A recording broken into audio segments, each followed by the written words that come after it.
Hi, everyone. Before the episode begins, I just want to remind you to follow me on Instagram and Facebook at Marlene the Plant Lady and YouTube, Everything Gardening with Marlene Simon. And remember, please, please, please rate and review on iTunes and Spotify. That just helps the podcast get noticed by more people, and then more people will become better gardeners. And that's what we all want. So enjoy the episode. Look at that plant. I want you to know that everything was grown in my garden. Don't touch that plant! Is it poisonous? She'll become part of the plant. Hey everyone, welcome to Flower Power Garden Hour. I'm your host Marlene, and this is your February to-do list. And yes, there was no January podcast. I took some time off, but I'm back, and we're going to go into an extensive list of what to do in February. But first, I just want to remind everyone I do have a Patreon. It is Flower Power Garden Hour, and it's $5 a month to support the podcast, and the money goes to supporting feral and stray cats, which, as most of you know, we have a lot of. I just brought in 4 more true ferals from a situation. Some lady had them, and so I'm like, sure, bring them in. But anyways, joining me with this to-do list is Joe. Joe, say hi. 32? I have no idea. You lost count? I've lost count. Well, when you did that exchange, you Yes. You went in the black by 1. Yes. But then on the way home, you immediately went into the red by 4. Yes. So our net for that day was +3. Yes. I have homes lined up for 2 of the rescue Bengals. We're just working on some infections they have. They got some potty issues. And yeah, we're working on that. Before I give them to someone and say, here's your cat with some potty issues. I thought we learned that was a feature of Bengals. No, apparently they have potty, like stomach intestinal issues they can, Right. but this is more than that, as you're aware. Oh, I know. Yeah. Let's see what else has been going on. Oh, so I got my vision corrected. So that's another reason why there was no podcast. And if you posted a question, I may not have seen it because my eyes are still a little blurry. And but yeah, they're coming along nicely. A few things at work that's happening is we have a student who sourced seeds for the Victoria Amazonica, which is the world's largest water lily. You might have heard me mention that a student found the world's smallest water lily from Missouri Botanic Gardens. I think it was Kew and Missouri Botanic Gardens were the only places with it. And he reached out to Missouri, and we got a few plants. So we have the world's smallest. I think since then, Missouri might have lost theirs. And it's incredibly rare. And then this student was like, hey, I want to grow the world's largest water lily. Most people have seen pictures. It's the giant lily pads where people are standing on it. Conservatory of Flowers has one. Ours will not get that large because we do not have space. But the seeds germinated. Apparently from 3 leaves. Past 3 leaves, it's a crucial moment, but we're getting ready to make a pond for them. I mean, I swear this thing is more temperamental and has more equipment that comes with it than like a baby, because I've had to buy a water heater, CO2 cartridges, CO2 filter. Now I have to buy, we're supposed to buy a filter today. Oops, better buy one to get the bacteria levels. So, yeah. What do you have to do? What do you mean what do I have to do? Well, it sounds like you're doing some sort of like mechanical injection of CO2 into the water. What are you doing? I'm really not listening too much to the student. He just keeps giving me a list. It is. It's up until the leaf could get to the CO2 levels. No. I understand. Yes, he's injecting it. It's in the water. I Yes. get that. Mm-hmm. Well, how is he doing it? I don't know. You don't know? I don't know. I mean, I don't have the utmost of faith necessarily in the mechanical engineering aptitude of some people. What if they're mechanical engineer students? Then it's less. Yeah. I'm too busy. Then they're fully theoretical. I'm too busy to be involved, and it's sort of a running joke because we have one student. Well, not a student. Well, here you go. Okay. Take a picture of it. Go ahead and interrupt me again. Take a picture of what the setup is. I will. All right. Okay. Okay. All right. Anyways. My dad's real bored.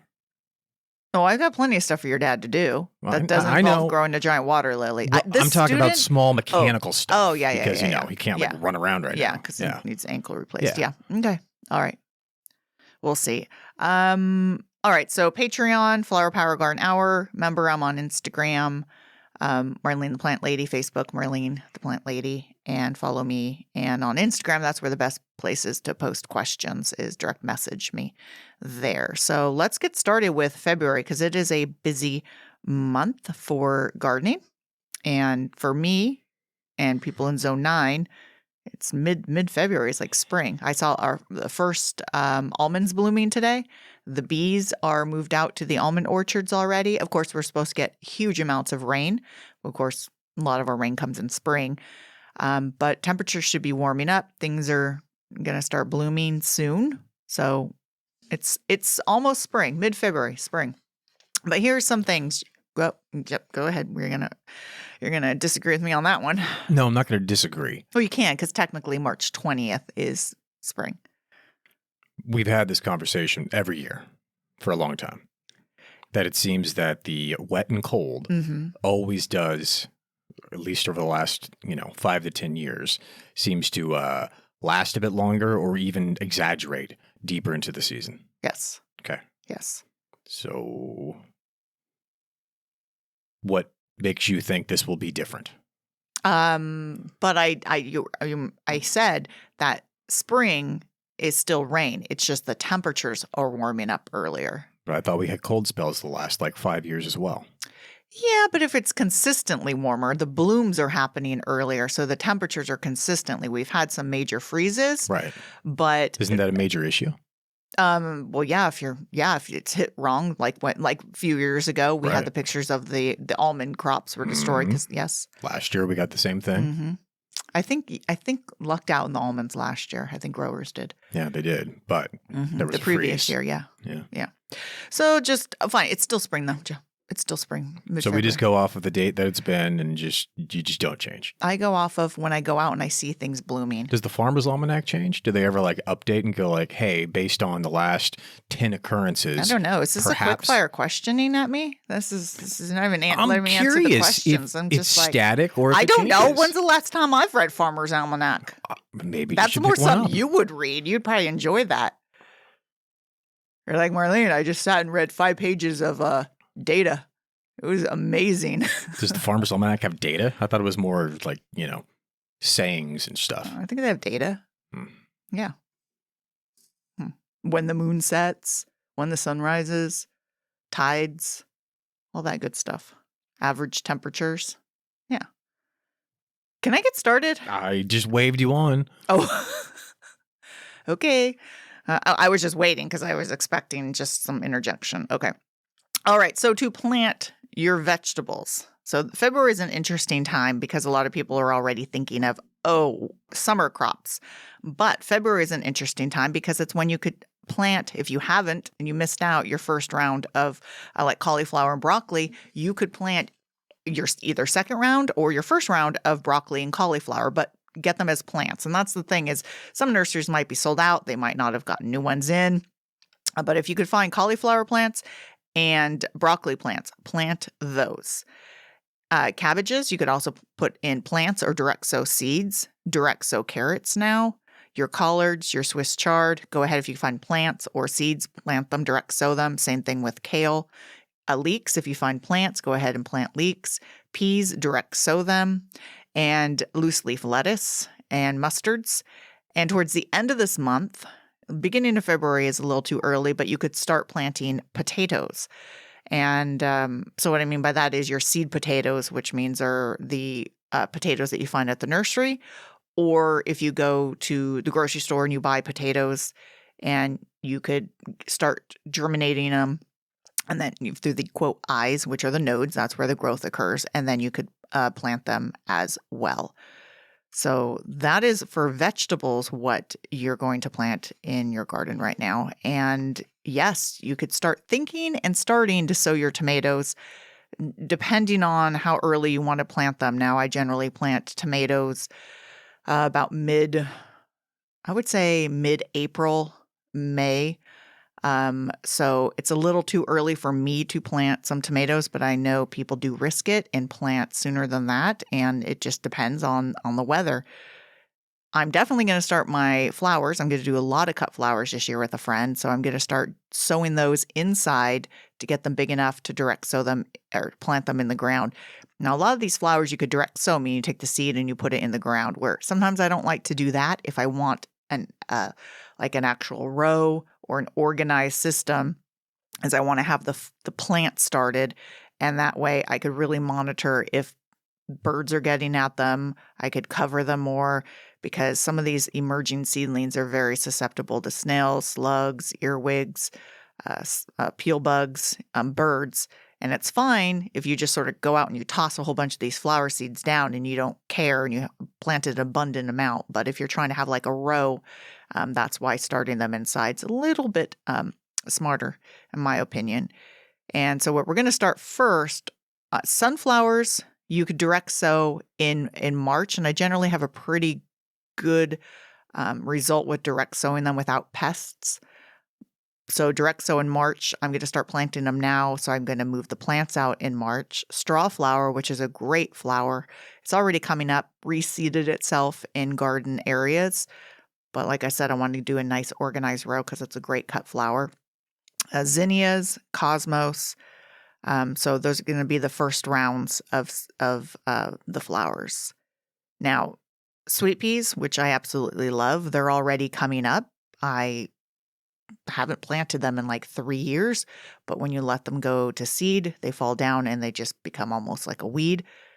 I wanted them in a totally different area where there was no way they were going to be moved around. So I got some seeds. I soak them overnight in lukewarm water, and then I direct sowed the sweet peas. So you're pushing it a little bit because that is a cool, in zone 9, that is a cool season flower. So once the heat of even like June comes, they're just done. So they usually just sort of sprout up in the fall, stay little plants in the winter, and then once we get some longer days, they just start going crazy. Anything be said with that, Joe? Not really. Okay, I'm trying.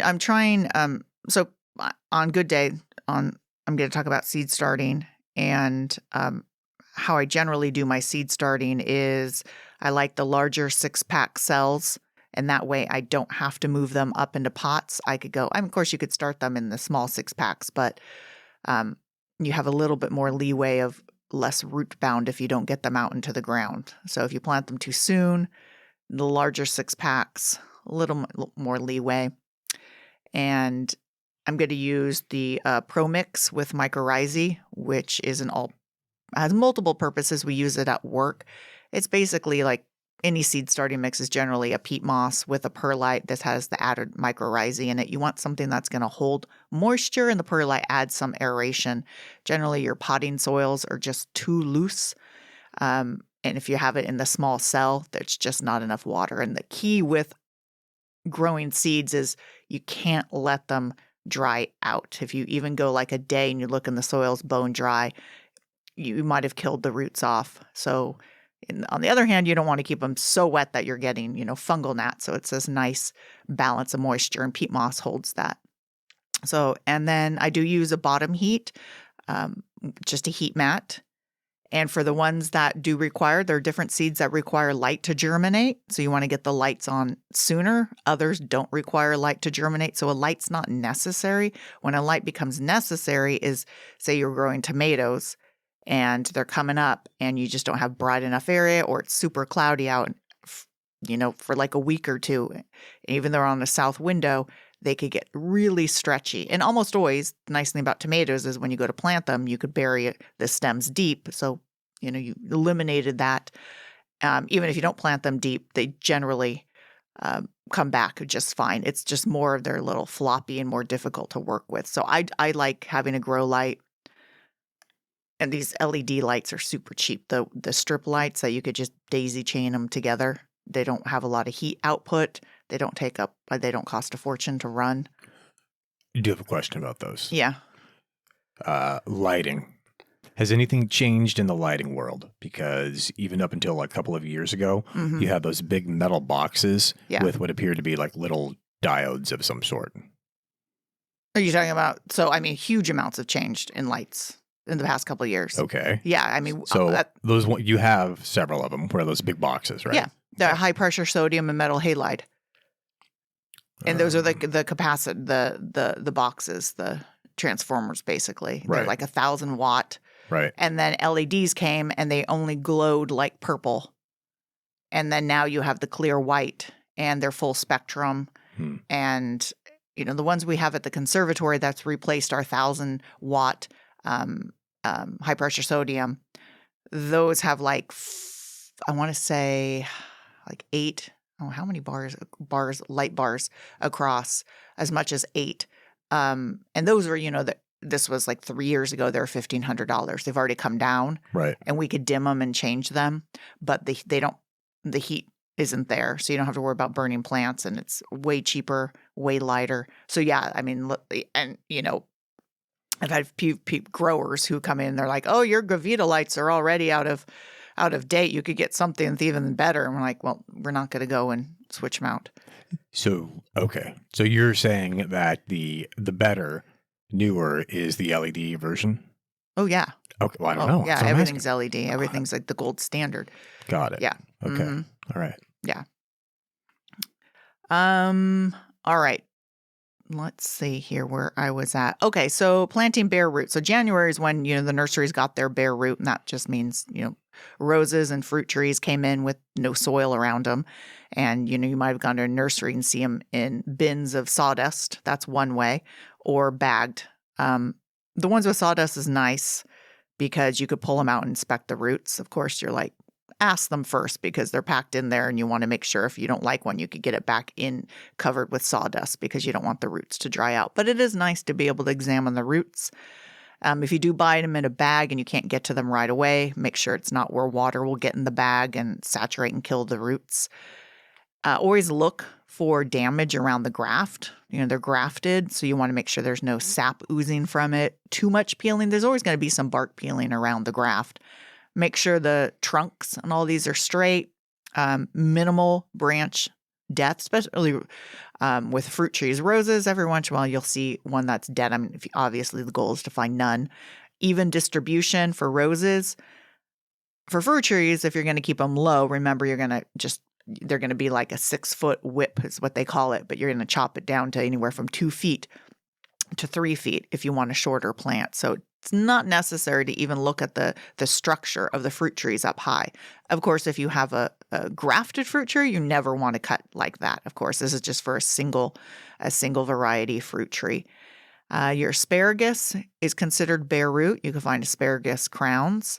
Strawberries and berries and rhubarb or other, quote, bare root plants that you could plant now. Remember, just give rhubarb tons of space. It gets huge, and same with your berries as well.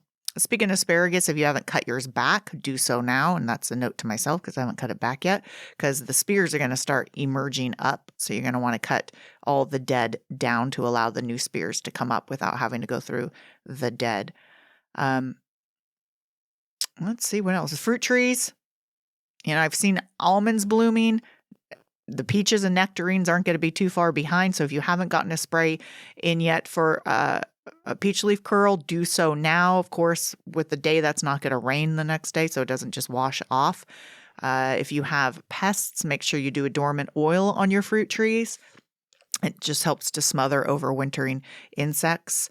Fertilize, you could go ahead and start adding some fertilizer. I've been getting so many questions about citrus, like my citrus is yellowing, Remember, this time of year, plants are not actively really growing. They're not taking up the water. They're not taking up the nitrogen. And a lot of them are just sort of going into this showing signs of nitrogen deficiency because they're not actively growing. It's also possible if it was a heavy crop the previous year that they've deleted a lot of it. So it's a good idea to just do a complete fertilizer for your citrus and your other plants if you don't add compost. I never fertilize anything. Things are in the ground. You don't have incredibly sandy soils and you add compost. You leave leaf debris, you should be fine. But if something's in a pot or you notice severe yellowing, go ahead and fertilize. When you say fertilize, Yes. very broad term. Yes. Anything to narrow in on, or? It basically is adding nutrients that have been depleted. Well, I know Yes. what fertilizing is. I was starting from a general because you asked me. Okay, And I said okay. complete fertilizer. So when you go to a complete fertilizer is, there's 3 numbers on the box or the bag: nitrogen, phosphorus, potassium. And those are your macronutrients, meaning the plant uses those in larger amounts than your micronutrients. And then you turn on the back, and a lot of times you'll see sulfur as a micronutrient. And, if it's a really complete is just nitrogen, phosphorus, potassium. And it almost means all 3 of those numbers are the same. And when you see a bag and it's more of a nitrogen fertilizer, it could be like a 20-0-0. And so it's nitrogen. Or if it's more of a phosphorus, that's the middle number. And generally, phosphorus and potassium are not lacking in soils. Generally, almost always, if you're going to have a nutrient deficiency, I would say it's going to be nitrogen. And that's when the plant's all over yellowing. And that's because it is, it's a macronutrient, so it's used a lot by the plant, but also moves in the soil. So if you heavy water, we've had a heavy winter, it could be leached out of the soil easier. But of course, compost is a form of fertilizer as well. And so that's what I was saying is I never fertilize anything in the ground. If you just add compost, you could even add compost around your planted plants like roses and fruit trees. But remember, it's going to take a while for the microorganisms to break down the compost to allow those nutrients to be available. So if you have a nutrient deficiency now and you add compost now, you're not going to get the benefits of it for a couple months. So that's why sometimes these water-soluble or faster dissolving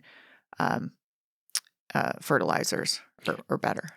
So then what if you do a light rototilling around at this time of year to mix it in? The compost? Yeah. It doesn't matter. You still need the microorganisms to break it down. That was a trick question. You're supposed to yell about the rototilling at this time of year. I specifically said at this time of year. Oh, because you mean because it's wet? Yes. Yeah, I was Usually you thinking go off. I was actually thinking of all the fine little roots around a citrus that you're destroying. Well, I wouldn't do it anyways around a tree. I was more trying to get you to go, upset. No. I think you've already been like bombarding me with so many of these questions that I'm immune now to like that question. I'm like, poor guy. He just really doesn't know what he's talking about. Oh, yes. Do not work wet soils this time of year. If your soil is really wet and it's clay, do not work it. And then I just said, go ahead and plant bare root and all that good stuff. And this is where it gets a little difficult because you don't want to dig holes when it's saturated. It's almost like I was paying attention. It's almost like you trying to bring you back. Almost like you trying to bring me back. Almost like you pay attention to me, Joe. Almost. Not quite there yet. Maybe another 30 years together. It's not trying to pay attention to you. It's trying to correct you. Never correct me. Yeah. So, but people still are planting. So it is confusing. So I always say if you know you're going to plant in an area, you could cover it with plastic, cover it with plywood. But we're going to hit really heavy rains in the next few days. If you stick a shovel down in, you pull the shovel out and you hear that sucking noise, don't dig. Just wait. It's not to say now bare root's the only way you could plant roses and fruit trees. In fact, I hate planting bare root. Nurseries, once bare root season is done and they haven't sold everything, they generally take their bare root and they'll pot them back up. Some nurseries aren't even getting bare root anymore. They're getting bare root and they're potted up in peat pots. So if they're not sold as bare root, they start rooting in. And same thing with roses. They could be planted throughout the year, just avoid, the intense heat time. In fact, I like to plant things when they're actively growing. I think they root better. So if you have a bare root tree, bare root rose, and you haven't gotten to it, just put it in your compost pile or put it in a pot and cover it with soil and then, plant it when the soil and you were ready to do so. So it's not to say you have to only plant fruit trees. It's the majority of the variety for fruit trees is available now. That's the bad thing. Roses, you go to a good nursery and generally they have a really good variety of roses year round online. Problem is some of them, if you really like one, could be sold out. So Yeah, cleaning up as we transition out of the chance of frost, which, yes, we could still get a chance of frost until even mid-March. So if you have something that is frost tolerant or frost intolerant, do not prune back. But cleaning up means, like say you look at your oregano plant or your mint and you have all this dying, almost dead, somewhat leafy growth on top, but you look down at the base and you're like, wow, there's a lot of new growth at the base there. This happens with salvias as well. A lot of new growth coming from the base. If it's not frost sensitive, go ahead and start cutting that back now because it's actively growing. It's going to be nice and clean. Pruning roses. January, February is a good time to prune roses. Once again, avoid pruning when there's wet days because you're creating all these wounds and you don't want water going into them because that is just a field day for bacteria. Remember when you're pruning your roses and your fruit trees or any tree, you do not need to put anything on the wounds. If you prune correctly, i.e. right outside of a bud, it's going to heal much quicker. If you could do a clean cut, meaning no jagged edges, you have nice sharp pair of shears, it will heal itself. Just avoid the water. And there's a whole thing on pruning roses, but I think it's way overblown. But I did a two-part podcast on roses a couple years ago. Fruit trees, it really depends on the fruit tree. It's really hard to say, prune a fruit tree like this. Because some of them are, like apples, they produce on spurs, and those spurs are active for X number of years. For the most part, you could prune your apricots and nectarines and peaches and do a pretty heavy job, and you'll get fruit because they'll fruit on this year's new growth. But that's not the case for every fruit tree. So most extensions websites have great instructions on fruit trees. It can be overwhelming. Remember, not all fruit trees need to be pruned every year. You want to do so to remove dead. You want to thin out the center so light gets in the center, anything crossing. But you don't absolutely have to prune your fruit trees every year or even your roses. So if you don't get to it, it doesn't mean you're not going to get fruit. What you don't want to prune right now is anything that's getting ready to bloom or is blooming. Camellias, forsythias, quince, wisteria, your one-time only blooming roses. Generally, those are going to be your antique roses. They're not hybrids. They haven't been hybridized to bloom repeatedly. Don't prune those now because right now they're just setting buds. And if you prune, you'll prune off the flowers for this year. So wait until they're done blooming and then prune them. So a lot to do this month. Of course, there's always weed control, which you could tackle by laying cardboard down and smothering with mulch of some sort. Get ready to start thinking about painting your fruit trees, your young fruit tree trunks with a 50% diluted interior white latex paint. Because even if we get one warm day, if that trunk is exposed, it could cause blistering. I just got a question about someone's weeping cherry, and weeping cherries in Zone 9 in Central Valley are very tough to grow. I've not seen one that's lasted longer than 5 years. Almost always they succumb to disease. So I'm like, you better paint that trunk soon. It's not to say that's the only way they get diseases, but that is definitely an entrance for them. Joe, do you have any commentary? I don't think I have anything additional. Really? Okay. I mean, really, I added in where I thought. Okay, that's true. The one thing I was thinking when you were talking about the trees at the end there and the painting. Mm-hmm. I think I know the answer, but actually I don't know the answer. Could you use flashing instead of paint? Oh, the metal flashing? Aluminum in particular. Yeah, I think you could. Because aluminum shouldn't get hot. So Yeah. if it was just like aluminum flashing, could you put that on? Yeah, I mean, we need to add that to what I was thinking. tree Yes. for. So, Mommy Kitty, Beats mom, we had to rush her to the emergency room. Davis, luckily, we're 10 minutes out from one of the country's best vet schools, UC Davis, and our vet wasn't open, but we probably would have taken there anyways because we bring her inside at night into the mud room. And I looked at her in the morning. I'm like, you're not breathing so well. Called Joe down. He's like, no, you better, we got to get her. We got to get her there. So we drove separate because Joe had to lock the house up, and I took her in and called on the way. And what we think happened is because they did x-rays and we thought, oh, we're going to have to say goodbye to her. Both her lungs, by the time they called us in, were just. One was way worse. Yeah, one was. But what do you call it? It was just all white, like a snowstorm, like damage or something was in it. They weren't sure if it was cancer or something. But we're like, she was totally fine yesterday. Absolutely fine. And we're just, waiting for the worst news. And then the next day. They could barely get her out of the. They couldn't take her out of oxygen tank. Yeah. So, yeah. I mean, they're like, she's crashing every time we take her out of the oxygen. And it just so happened the next day, someone like an expert in respiratory issues for cats was visiting. And they're like, okay, instead of doing a CT, why don't we just run another x-ray? And they did another x-ray and it was 80% cleared.